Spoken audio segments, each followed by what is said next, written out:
eram deveres, eram responsabilidades. Mas junto com isso, também havia a voz de Deus a me dizer: parai, para um pouquinho. E enquanto eu ia ouvindo a voz do Senhor, eu ia também aprendendo a devagar a obedecer.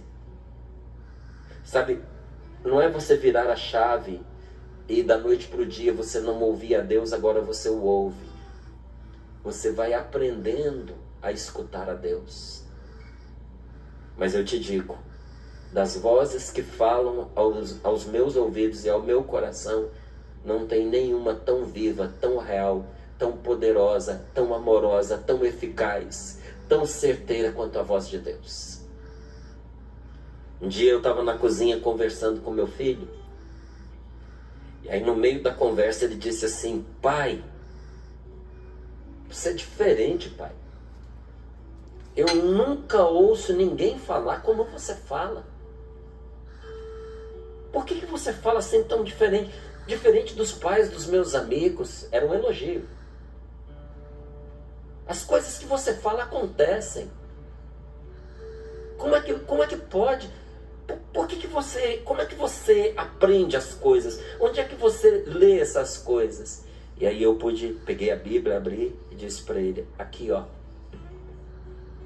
essa é a fonte da minha sabedoria. É aqui que eu aprendo as coisas que eu te digo. Porque vozes tem muitas, meu filho, mas só uma tem o poder de nos conduzir. Falei, é covardia até me comparar com os pais dos seus amigos, se os pais dos seus amigos não ouvem a Deus. Se eles ouvem, tudo bem, mas se eles não ouvem, é até covardia. Porque eles vão ouvir conselhos de 60, 70, 80 anos, uma pessoa mais velha pode instruí-los. Mas aquele que me instrui, aquele que me conduz, não tem 80, 90 anos, não tem muitos anos de experiência, ele é eterno. Ele tudo sabe, ele tudo pode.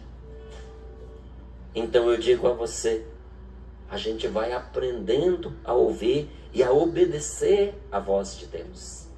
A gente vai aprendendo a fechar os ouvidos a todos esses barulhos, a todas essas vozes que ficam ecoando e impedem a gente de ouvir a Deus.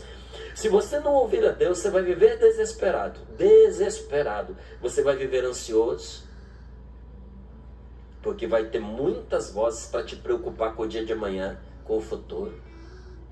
Você vai viver perdido, porque nunca vai ter uma direção concreta na sua vida. Então você vai penar pela indecisão, porque vai faltar bom senso, sabedoria e discernimento na hora de você escolher. E quem não sabe escolher vive angustiado, porque ao escolher uma coisa pode ter deixado a correta de lado. Mas qual é o problema de decidir? Por que tem muita gente indecisa? Pelo medo de errar. E por que o medo de errar? Porque não sabe o que quer. Não sabe o que fazer, não sabe como se decidir. E eu lhe digo, muitas vezes, tomar uma decisão diante dessas muitas vozes foi um ato de fé. Porque você tem que fechar com Deus e com a palavra dele, senão você não decide. Entende? Então, até diante de muitas coisas razoáveis que surgiam para mim, como propostas, como caminhos viáveis, eu tinha que tomar uma decisão. Eu farei o que Deus me inspira e vou agir de acordo com a palavra dele. Bendito seja Deus, bendito aquele grupo de oração que me ensinou a amar a palavra de Deus, bendita a canção nova que foi construída por Deus em cima da palavra de Deus, bendita a igreja católica, apostólica, romana, a igreja cristã, que desde o início dos séculos preservou a palavra de Deus para chegar até nós e ser a nossa orientação, porque em muitas das decisões que eu tomei, a minha salvação foi ter obedecido à palavra de Deus. Então não estou dizendo para você de teoria, estou falando para você que a palavra de Deus nos guia infalivelmente ao acerto depois que nós a escutamos e a obedecemos. Então eu fui aprendendo a ouvir. E depois de algum tempo, não é? Depois que aquelas vozes cessaram, ou depois que eu parei de ouvir essas vozes, eu pude encontrar aquela voz mansa, aquela voz suave, porque a voz de Deus, ela é mansa, ela é suave, mas ela é poderosa. Aí eu pude encontrar essa voz falando dentro do mais profundo do meu ser, falando com ternura e com poder, trazendo-me uma paz e uma tranquilidade inabalável.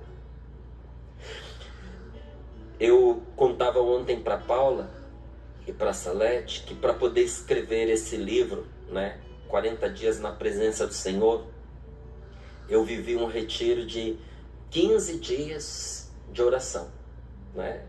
O que também fazia parte, não é, como atividade, mas é a oração, era o Sorrindo para a Vida.